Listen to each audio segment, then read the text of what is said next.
नमस्कार, मी स्वप्नील सावरकर। आज अशा ठिकाणी आलोय, याच जिल्ह्यातून उद्धव ठाकरे यांच्या सरकारच्या विरोधात पहिली नाराजीची ठिणगी पडली होती। पालघर साधू हत्याकांड आठवतंय का तुम्हाला? हो, या पालघर जिल्ह्यातूनच जी सुरुवात झाली होती मवियाच्या विरोधात नाराजीची, आज तिकडच्या लोकसभा मतदारसंघातला आढावा घेताना तिहेरी लढतीत, तिरंगी लढतीमध्ये जी चुरस निर्माण झाली आहे तिचा आपण आढावा घेणार आहोत। आणि त्यासाठी आज आपल्या सोबत असणार आहेत बहुजन विकास आघाडीचे हितेंद्र ठाकूर साहेब आणि क्षितिज ठाकूर। तुमचं दोघांचंही स्वागत। आज बवियाने लोकसभेकरता उमेदवार देऊन एक चुरस निर्माण केली आणि आता असं एक सांगितलं जातंय की या शर्यतीमध्ये तुमचा नंबर पहिला मानला जातोय। पहिलं म्हणजे आप्पा तुम्हाला विचारेन की हा उमेदवार देण्याचं अचानक ठरलं की पहिल्यापासून ठरलं होतं? हो, गैरसमज आहे काहीतरी। 2009 आपलं डिलिमिटेशन नंतर आमचा पालघर लोकसभा झाला, त्याच्या अगोदर डहाणू होता, त्यात भिवंडी वगैरे भाग होता। पालघर लोकसभा हा पालघर जिल्ह्याचा आहे आणि त्यात पहिला 9ला खासदार आमचा बळीराम जाधव म्हणून जे आमचे उमेदवार होते ते झाले। बरोबर। आमच्या इकडे 3 आमदार आहेत, बाकीचे 3 आमदार आहेत भुसारा राष्ट्रवादीचे, विनोद निकोले कम्युनिस्टांचे आणि वनगा श्रीनिवास वनगा, हे तिन्ही क्षितिजचे जोडीदार आहेत, माझ्या मुलासारखे आहेत। म्हणजे 3+3 आमचे आमदार आहेत। ते कुठेही असले तरी मनापासून माझ्या बरोबर आहेत। 14ला आणि 19ला आमचा पराभव झाला, आम्ही दुसऱ्या नंबरवर होतो। बरोबर। 14 आणि 19च्या पराभवाचं कारण आहे काय, एक विशिष्ट लाट आली।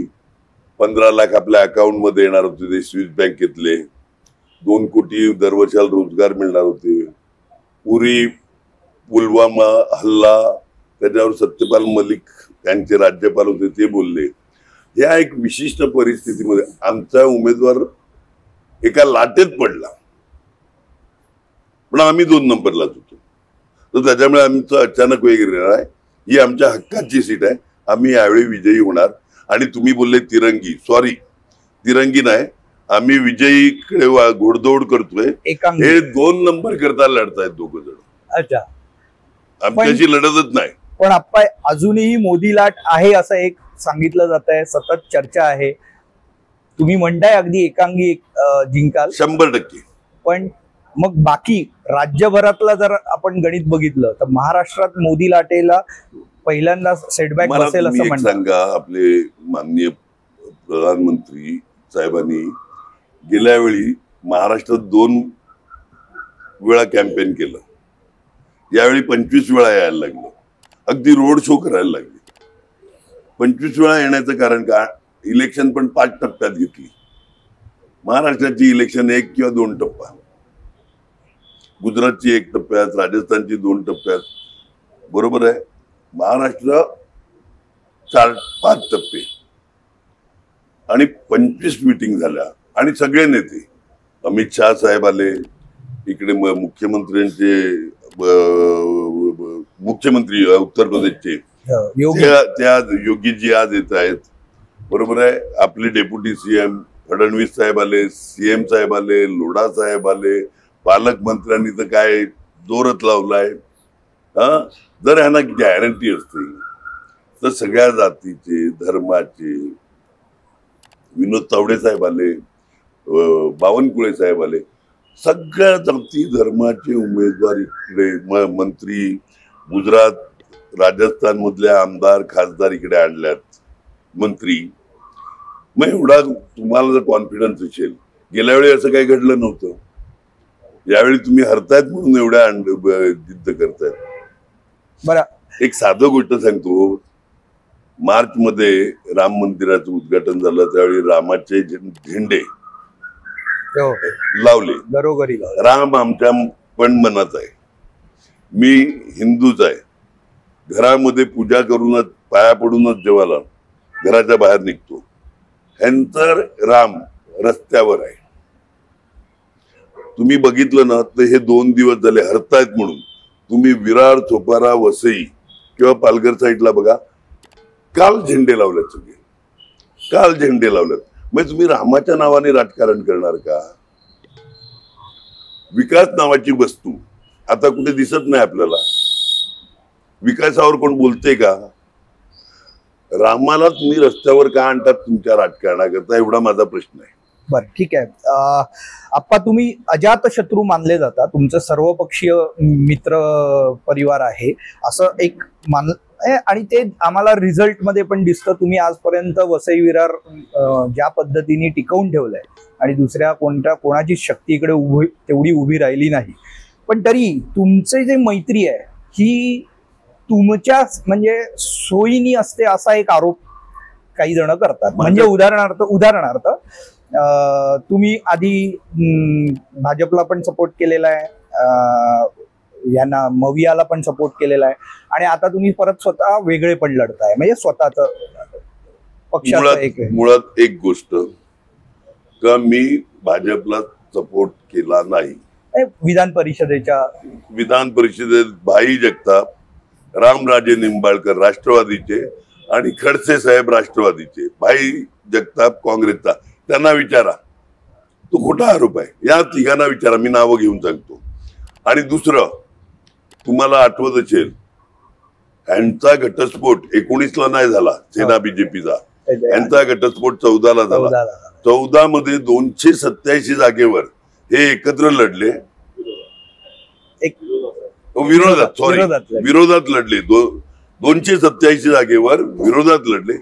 288वी एक जागा होती जिकडे सेनेचा सपोर्टनी राहिलेले विवेक पंडित साहेब, ह्यांना भाजपच्या विनोद तावडे त्यावेळेचे अध्यक्ष यांनी सपोर्ट केला आणि माझ्या विरोधात बीजेपी पळ उतरली. म्हणजे माझा पारंपरिक 90ला माझ्या विरुद्ध शिवसेना बीजेपी, 95ला शिवसेना बीजेपी, 99ला, 2004, 9, 14 मी काँग्रेस किंवा राष्ट्रवादीशी लढलोयच कुठे. मी लढलोय सेना बीजेपीशी. परंपरागत माझे विरोधक हे आहेत, लक्षात आलं की नाही. त्याच्यामुळे काही गरज आणि मतलबानी मैत्री मी अजिबात नाही. मी सगळ्या पक्षाच्या, काँग्रेस असेल, राष्ट्रवादी असेल, सेना असेल, बीजेपी असेल, आरपी असेल, मी रामदास आजी आठवले सारखे नेते, त्यांच्याशी पण माझे संबंध चांगलेच आहेत. लक्षात आलं का? त्यांच्याशी पण माझे, एका नेत्याशी सांगा का माझं शत्रुत्व आहे. आता यानेच भाषा वापरली, मेंढक, सियार. अहो, इलेक्शन मध्ये तुम्ही सुसंस्कृत उपमुख्यमंत्री आहेत फडणवीस साहेब, सियार, मेंढक, निपटलेंगे, वसई पुरता तुम्हाला. ही भाषा आहे का तुमची? किमान सज्जनतेने आपण एकमेकाच्या विरोधात प्रचार करू, किमान सज्जनतेने. तुम्ही पालघर करता काय दिवे लावले हे सांगा आणि मतं मागा. का पालघर करता आम्ही हे दिलं, म्हणजे पालघर जिल्ह्याकरता आम्ही ही कामं केली. तुम्ही वाढवण आणलं, तो आमच्या मच्छीमारातला विनाश करणार आहे. म्हणजे उत्तन पासून झाईपर्यंतचे मच्छीमार विरोधात तुमच्या पालकमंत्र्यांनी JNPTच्या MD बरोबर वाढवण करावं म्हणून मीटिंग घेतली. त्यावेळी मीटिंग मध्ये आम्ही आमचा एकटाच पक्ष यांच्या विरोधात होता आणि स्पष्टपणे बोललेला का मच्छीमार हे आपले बांधव आहेत, त्यांचा व्यवसाय कसा टिकेल तो बघा, नाहीतर इलेक्शनच्या वेळी तुम्हाला धडा मिळेल, एवढं स्पष्टपणे मी बोललो. उद्धवजींकडे पण मुख्यमंत्री असताना आमच्या वाढवणची लोक गेलेले, तर त्यावेळी आज उद्धवजी विरोध करतात, पण मुख्यमंत्री असताना यांचे सुपुत्र पर्यावरण मंत्री असताना, यांचे सुभाष देसाई उद्योग मंत्री असताना हे कॅन्सल का नाही केलं? त्यावेळी बोलले का हा आमचा नाही केंद्राचा विषय आहे, आणि आज बोलतात होऊन देणार नाही तुम्ही विरोधात आल्यावर. मी खरं काय म्हणायचं, तुमचे सुभाष देसाई साहेब म्हणतात 16,000 कोटी इन्व्हेस्टमेंट येणार आहे वाढवणमध्ये. म्हणजे तुम्ही खुर्चीवर बसल्यावर तुमचा विरोध संपतो, पर्यावरणाचं काही हानी होत नाही. तुमचे उद्योग मंत्री म्हणतात 16,000 कोटी येणार. लोकांनी खरं काय म्हणायचं? त्याच्यामुळे आमच्या पालघर जिल्ह्याला, नवीन आदिवासी जिल्ह्याला या लोकांनी दमडी नाही दिली. ह्या उलट आमचे खासदार होते त्यावेळी विरारपर्यंतची लोकल डहाणूपर्यंत नेली. डहाणू ते नाशिक ट्रेनचा सर्वे केला गेला. पाईपद्वारा गॅस घरोघरी मिळायचा. वसई, सोपारा, विरारमध्ये अर्ध्या ठिकाणी मिळालाय. पारघरला बोईसर एरियामध्ये हे पामटेंबी त्या ठिकाणी पाईपचं गॅस काम चालू झालंय. हळूहळू अख्ख्या जिल्ह्याला मिळेल, पुढे इंडस्ट्रीला मिळेल. का पेट्रोल डिझेल पेक्षा गॅस स्वस्त पडतो. मग काही रोजगार जास्त निर्माण होतील, कंपन्या पण येतील. जर डहाणू नाशिक रेल्वेचा सर्वे आमच्या खासदारांनी केला 58 कोटी खर्च करून, पुढे 10 वर्षात काय झालं? आमच्या खासदारांनी आमच्या कॉर्पोरेशनला पैसे मिळवून दिले. गेल्या 10 वर्षात एक नवा पैसा आणला नाही केंद्रातून. नगरोत्थान असेल किंवा स्मार्ट सिटी असेल. 10 कोटी रुपये कोकण कृषी विद्यापीठाचं उपकेंद्र पालघर स्थापण्याकरता आमच्या खासदारांनी आणलं. बाकी मनमोहन सिंगजी असताना किती पंतप्रधान सडक योजनेची कामं केली, ही केली, ती बारकी बारकी कामं तुम्ही बोलतच नाही. आमच्या खासदारांनी केलं ते केलंय. बाकी दोन्ही टर्म मध्ये काही झालं नाही आणि महाराष्ट्र शासनाने पण काही दिलं नाही. ठीक आहे. मग आता नव्या या लोकसभेकरता तुमचा अजेंडा काय असणार आहे हे मी आता तरुण नेतृत्वाकडून जाणून घेऊ इच्छितो. क्षितिजजींना माझा प्रश्न आहे. क्षितिजजी, या लोकसभेमध्ये तुम्ही आता जो पक्षाचा प्रचार प्रसार करताय, तुम्ही प्रत्यक्ष जास्त कॅमेऱ्यावर येऊन बोलत नाही, त्यामुळे आम्हाला ही संधी मिळाली आहे की तुमच्याशी कॅमेऱ्यासमोर बोलायला पाहिजे आणि मुख्यतः तुमचे वडीलही तुमच्या सोबत आहेत. अशा वेळेला तरुण नेतृत्व म्हणून तुम्ही लोकसभा मतदारसंघाकडे कसं पाहताय आणि तुमच्या खासदाराकडून तुम्ही कोणत्या प्रकारचं विजन लोकांपुढे घेऊन जाताय? आज एक लक्षात घ्या की सेंट्रल गव्हर्नमेंटमध्ये जो फंडचा ऍक्सेस आहे तो ट्रिमेंडस आहे. म्हणजे ज्या पद्धतीने दरवर्षी बजेट सादर केलं जाते आणि तुम्ही पुढच्या वर्षी बघितलं तर ते बराचसा लाखो करोड रुपये हा लॅप्स होतो. आणि त्याचं मूळ कारण हे आहे की बरेचसे खासदार वेगवेगळ्या हेड्स मधले, वेगवेगळे डिपार्टमेंट मधले फंड आणि कामं मागत नाही. जनरली खासदार काय मागतात? हायवे झाला पाहिजे, अमुक झाला पाहिजे, तमुक झाला पाहिजे. पण त्याच्या पलीकडे जाऊन आता आदिवासी जिल्हा 3 मतदारसंघ सोडले तर त्या बाजूला हेल्थकेअर म्हणजे हॉस्पिटलचा काहीच सुविधा नाही आहे. म्हणजे आपण दरवर्षी टीव्हीवर बघतो प्रत्येक पावसाळ्यामध्ये प्रेग्नेंट असलेल्या महिला ना जीव घालावा लागतो किंवा त्यांच्या मुलं रस्त्यामध्ये कुठेतरी डिलिव्हरी होते. म्हणजे ही परिस्थिती मुंबईवरून 50 किलोमीटर असलेला जिल्हा आज सुद्धा ही परिस्थिती त्या परिसरामध्ये आहे. आपला खासदार असला तर एक वेगळा समज त्या खासदाराला, अनुभव, ग्रामपंचायत पासून आमदारकीपर्यंत बँकेवर ते चेअरमॅन राहिलेले आहेत.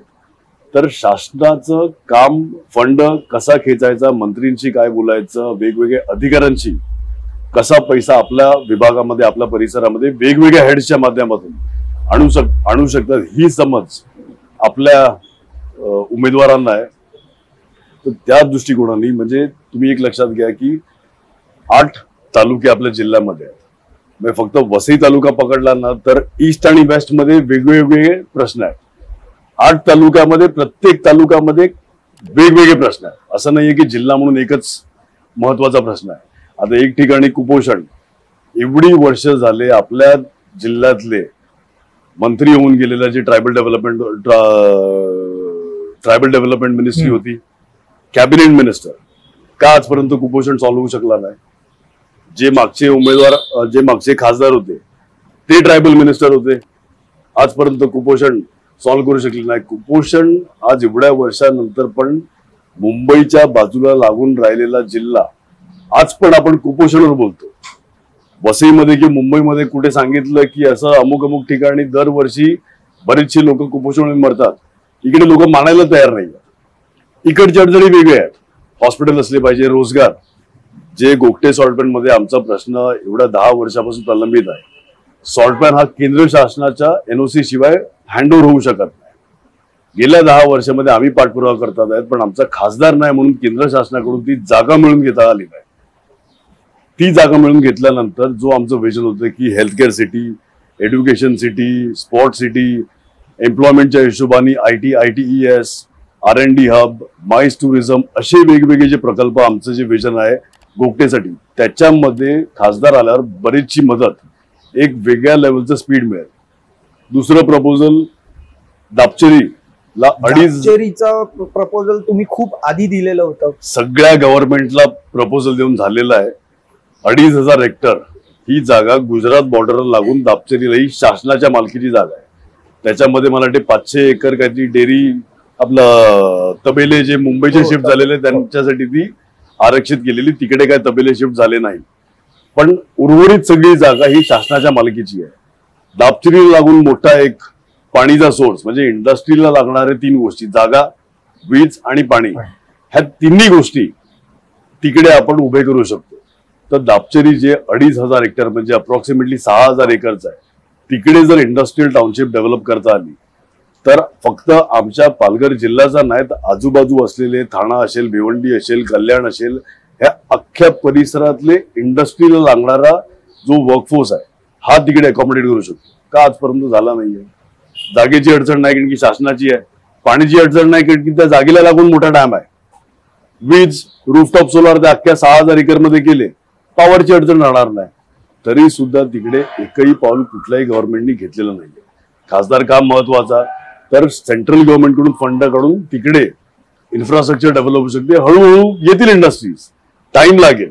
गुजरात बॉर्डरला म्हणजे जर ते logistics transport point of view बघितलं तर प्रत्येक ठिकाणी माल पोचवायला म्हणजे साऊथला पाठवायचं असेल का नॉर्थला पाठवायचं असेल, सेंटर पॉईंट पडते ते दापचेरी. तर असे मोठे मोठे प्रोजेक्ट्स जर करायचे असतील तर त्यासाठी खासदार महत्वाचा आहे. तुमच्या मतदारसंघामध्ये विरार लोकल हा जगप्रसिद्ध एक प्रश्न आहे, म्हणजे तो आजही किती नाही म्हटलं तरी आता ती डहाणूपर्यंत जायला लागली म्हणून डहाणू फास्ट वगैरे अशा पद्धतीने तिला ट्रीट केलं. पण गर्दी, जो प्रवासी तुमचा मतदार आहे त्याचा जो सर्वात मोठा प्रश्न आहे, त्याच्याकरता तुमचं काय विजन आहे? त्यामध्ये बोरिवलीपर्यंत 6 लेन करणं विरारून, आणि जे 4 लेन चालू आहे ती 4 लेन फास्ट करणं विरारच्या पुढे. बरोबर, या साईडला, विरारच्या साईडला, कारण की नागरी वस्ती जास्त इकडे आहे. पण आमच्या दुर्दैवाने होते काय माहिती का, एखादी लांब पल्ल्याची गाडी काढायची झाली ना, खास करून केळवा पालघरवाल्यांचा हा प्रश्न आहे का, मग आमची गाडी बाजूला उभी करून ठेवणार. नोकरीवर थकून भागून आलेले खास करून महिला, म्हणजे पुरुषांचा पण प्रश्न आहे पण खास करून महिला यांना 1-1 तास त्या थ्रू ट्रेन म्हणजे बाहेर गावच्या ट्रेन पाठवण्याकरता. आमचं म्हणणं एवढंच आहे का थ्रू ट्रेन करता 2 डेडिकेटेड लाईन द्या, आणि आमची लोकल जी चालू आहे त्या 2 लाईनीवर किंवा दादर मुंबई साईडला जाणार बोरिवलीपर्यंत 6 लेन केलं आणि ह्यांना डेडिकेटेड लाईन 2 दिल्या तर आमचे विषय संपतील आणि गाड्या वाढवणं याच हिशोबाने खासदाराची गरज आहे. आणखी त्याचसोबत हा अख्खा पॉप्युलेशन जो ट्रॅव्हलिंग पॉप्युलेशन जो डिस्पर्स कसा होईल तर रुरो फेरी सर्व्हिस चालू झाली, मग तो डायरेक्टली म्हणजे वेस्टचा भाग ईस्टला न जाता जे गाडी आणि व्हेकल्सनी जातात तो डायरेक्टली बायपास होऊन आपला वसईवरून समोर मीरा भाईंदरला जलवाहतुकी करता आपली चालू केली. आता सफाळा साईडला म्हणजे नारंगी सफाळा तिकडे आम्ही येत्या 3 महिन्यात चालू करू. तिकडे जेटीचा थोडा प्रॉब्लेम आहे, त्या आता प्रोसेसमध्ये आहे, तिकडे करू. त्याचबरोबर मेट्रो रेल आणि घेतलाय ते मेट्रोचं. त्याचसोबत मीरा भाईंदरला जी मेट्रो येईल त्यालाच कनेक्टिंग आमचा जो नायगाव मीरा भाईंदर खाडीवरचा ब्रिज आहे त्याला environment, CRZ, salt pan, mangrove ह्या सगळ्या परवानग्या क्लिअर करता करता 2.5-3 वर्ष गेली. आम्ही त्यांच्या गव्हर्नमेंटला प्रपोजल दिलाय की त्याच ब्रिजवर स्ट्रेंथ जर वाढवली तर तुम्हाला नवीन परवानग्याची गरज नाही.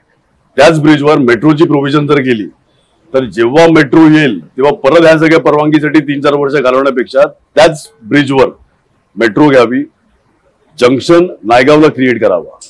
वसई अलिबाग जो कॉरिडॉर आहे तो गायमुख पर्यंत संपत होता का, तर पुढे राजीव गांधी नॅशनल पार्कवर परवानग्याची अडचण होती. आम्ही त्यांना सांगितलं की जे मल्टीमोडल कॉरिडॉर गायमुखला संपत होता तो नायगाव पर्यंत खेचावा, त्याची मेट्रो नायगाव पर्यंत त्या जंक्शन पर्यंत खेचावी. म्हणजे ज्याला ठाणा मार्गे JNPT किंवा अलिबाग वगैरे पर्यंत जायचं असेल तर नायगाववरून ते स्विच करून जाऊ शकतात. ज्याला टुवर्ड्स मुंबईला जायचं असेल ते तर सरळच मेट्रो मुंबईपर्यंत जाईल. सोबत हा पॅरल रस्ता आम्ही मागणी केलाय की ब्रिजवरून जो रस्ता येईल तो आमच्या लिंक रोडला कनेक्ट करून पुढे विरार दातिवरे फ्लायओव्हर करून तो पॅरल एक रस्ता आणि हे MMRD कोस्टल रोड MMRD कडे ऑलरेडी आमचा पाठपुरावा प्रस्ताव मुख्यमंत्र्यांनी त्याच्यावर रिमार्क्स पण दिलेले. अच्छा, थोडक्यात तिहेरी वाहतुकीचा तुम्ही विजन ठेवताय की जेणेकरून इकडून वाहतूक आणखीन सोय. पण आज आजच्या घडीला वसई विरारमध्ये जागा घेणारा माणूस सर्वात पहिल्यांदा एक प्रश्न विचारतो, तो म्हणजे पाणी. आज पाण्याचा प्रश्न सुटला आहे का? मी ज्यावेळी 90ला आमदार झाला त्यावेळी अवघं 6 MLD म्हणजे 60 लाख लिटर पाणी वसईला पुरवलं जायचं. त्याच डॅम मधून 4 MLD वाढवलं. दुसरी 20 MLD ची आम्ही स्कीम केली उसगाव, त्याच्याने पडलं थोडा फरक पडला. त्याच्यानंतर डायरेक्ट 100 MLD ची सूर्याची स्कीम केली, सूर्या 1, त्यानंतर सूर्या 2 100 MLD ची, आता सूर्या 3 185 MLD. त्याचबरोबर 165 कोटी रुपये आम्ही डॅम करता भरल्यात एका, आणि दुसऱ्या कोलचापाडा 1 आणि 2 ह्याच्या करता देखील आम्ही पैसे भरल्यात. डॅमचं काम चालू आहे. म्हणजे हे 3 डॅम आम्हाला आणखीन 25 वर्षाचं पाणी देईल. पाईपलाईन वगैरे करायला लागेल, तोपर्यंत आताचं जे पाणी आहे ते पुरं पडेल. म्हणजे 6 MLDचं 220 MLD वाढवलं, आता 405 MLD 185 बघितलं तर 405. आणि त्याचबरोबर धामणी आणखीन कोलचापाडा 1 कोलचापाडा 2 ही जी धरणं केली तर एवढंच आणखीन पाणी आम्हाला मिळेल.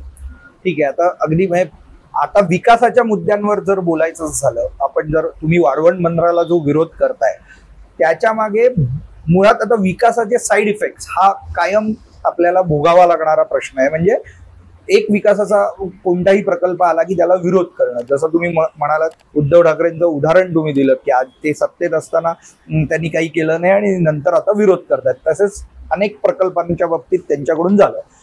तुमच्याकडून वाढवण बंदराच्या बाबतीत कोणती भूमिका राहणार आहे आणि ती पुढे? स्पष्टपणे विरोध केलेला आहे.